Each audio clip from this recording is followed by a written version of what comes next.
ونستغفره ونؤمن به ونتوكل عليه ونعوذ بالله من شرور أنفسنا ومن سيئات أعمالنا من يهده الله فلا مضل له ومن يضلل فلا هادي له وأشهد أن لا إله إلا الله وحده لا شريك له وأشهد أن محمدا عبده ورسوله أرسله الله بالحق بشيرا ونذيرا وداعيا إلى الله بإذنه وسراجا منيرا اللهم صل على رسولك سيدنا وشفيعنا ومولانا محمد النبي الأمي وعلى آل سيدنا محمد الذي كلمت البركة بذاته ومحيا وتعترت العوالم بذكره وريا اللهم صل على سيدنا محمد كما تحب وترضى بأن تصلي عليه لي خمسة وتفي بها حر الوباء الحاكمة والمصطفى والمرتضى وبناء إمام الفاتحة قال الله تعالى في كلامه القديم أعوذ بالله من الشيطان الرجيم بسم الله الرحمن الرحيم ولقد يسرنا القرآن للذكر فهل من مدكر صدق الله مولانا العظيم அல்லாஹ் ஜல்ல ஷானஹு தஆலாவுடைய பேரன்பிற்கும் பேரருளுக்கும் உரித்தான மேலான நல்லடியார்களே அஸ்ஸலாமு அலைக்கும் வரஹ்மத்துல்லாஹி வபரகாத்துஹு. அல்லாஹ் ஜல்ல ஷானஹு தஆலாவுடைய வற்றாத கருணையினால் அவர்கள் மீது செய்திருக்கக்கூடிய உயர்ந்த உன்னத மாபெரும் பாக்கியத்தால் அதிகாலை சுமதனுடைய தொழுகையை இமாம் ஜமாஅத்தோடு அல்லாஹ்வுடைய இல்லமான இந்த மஸ்ஜிதிலே அருள்மறையாம் திருக்குர்ஆன் ஷரீஃபினுடைய வசனங்களை ஓதி கேட்டு ஃபஜ்ருடைய தொழுகையை நிறைவேற்றும் பாக்கியத்தை ரப்புல் ஆலமீன் நமக்கெல்லாம் வழங்கினான். அத்தகைய ரஹ்மானுக்கே எல்லா புகழும். அல்ஹம்துலில்லாஹ் அல்ஹம்துலில்லாஹ் அல்ஹம்துலில்லாஹி அலா குல்லி ஹால் ஹம்தன் கஸீரன் தய்யிபன் முபாரகன் ஃபீஹி. கருணையாளனே, இரக்கமுடைய ரப்பே, இரட்சகனே, எங்கள் அனைவர்களுடைய குற்றம் குறைகள் பாவங்கள் அனைத்தையும் மன்னித்து அருள் புரிவாயாக. யா அல்லாஹ் யா ரஹ்மானே, எங்களை பெற்று வளர்த்து ஆளாக்கிய பெற்றோர்கள், கல்வி கற்றுத் தந்த உஸ்தாதுகள் அனைவர்களுடைய பாவங்களை மன்னித்து அனைவர்களுடைய அந்தஸ்துக்களையும் உயர்த்துவாயாக. யா அல்லாஹ் யா ரஹ்மானே, எங்களுடைய குடும்பத்தினர்கள், உற்றார் உறவினர்கள், இரத்த பந்த உறவுகள், உடன் பிறந்த சகோதர சகோதரிகள், மனைவி மக்கள், முஃமின்கள், முஸ்லிம்கள், எங்களிடத்திலே துஆவை வேண்டியிருக்கக்கூடிய அன்பர்கள், நண்பர்கள் எல்லோருடைய பாவங்களை மன்னித்து எங்கள் அனைவர்களுடைய வாழ்விலும் உன்னுடைய பொருத்தத்தையும் பரக்கத்தையும் ரஹ்மத்தையும் அருளையும் ஈமானுடைய குவத்தையும் ஷரீஅத்தின் பிரகாரம் வாழ்வதிலே இன்பத்தையும் ஹராம் ஹலாலை எங்களுடைய வாழ்வு அனைத்துகளிலும் அனைத்து துறைகளிலும் பின்பற்றி வாழ்கிற தௌஃபீக்கை எங்களுக்கு தந்தருவாயாக.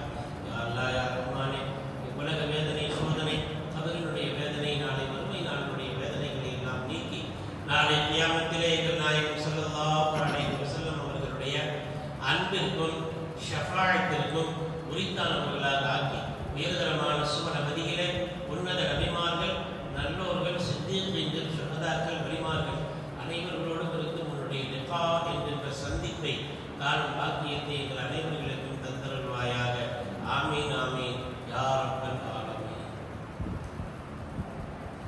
கண்ணியத்திற்குரிய ஜமாத்தார்களே, பெரியவர்களே, அல்லாஹ் ஜல்ல ஷானஹு தஆலாவுடைய நல்லடியார்களே, மிக ரஜப் அல்லாஹ்வுடைய பரக்கத்தான இந்த மாதத்திலே பரக்கத்தின்களுடைய அபிவிருத்திகளுடைய அந்த தன்மையையும் சிறப்பையும் பார்த்து வருகின்றோம். அதிலே நாயகம் ஸல்லல்லாஹு அலைஹி வஸல்லம் அவர்கள் ஒரு காரியத்தை துவங்குகின்ற பொழுது பிஸ்மி சொல்லி துவங்குங்கள். எந்த காரியம் பிஸ்மில்லாஹை கொண்டு துவக்கம் செய்யப்படுகின்றதோ அது ஏதோ எந்த விஷயமாக இருக்கட்டும், அதிலே ஒரு பரக்கத்து இருக்கு. அது அல்லாஹ்வுடைய அருளை விட்டும் நிராசையாக விடாது நம்மை பாதுகாக்கும். ஒரு சலிப்பு தட்டுமே ஒரு காரியத்தை, ஒரு விஷயத்தை செய்கின்ற பொழுது அதில் ஒரு சலிப்பு ஏற்படுமே, அந்த சலிப்பு என்பது ஏற்படாது. எந்த காரியத்தை பிஸ்மில்லாஹ் சொல்லி துவங்கி இருக்கின்றீர்களோ அதில் அபரிவிதமான கண்ணுக்கு தெரியாத அருளும் பரக்கத்தும் இறங்குகின்றது.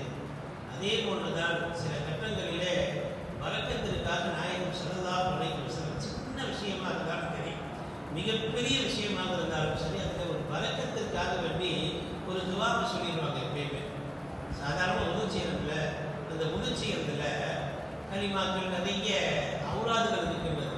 துவக்கத்திலே பிஸ்மில்லாஹ் சொல்லி துவக்கம் செய்வது, அதே போன்று முடித்தவுடன் இரண்டாம் கலிமா ஓதுவது, அல்லாஹும்ம ஜஅல்னி மினத்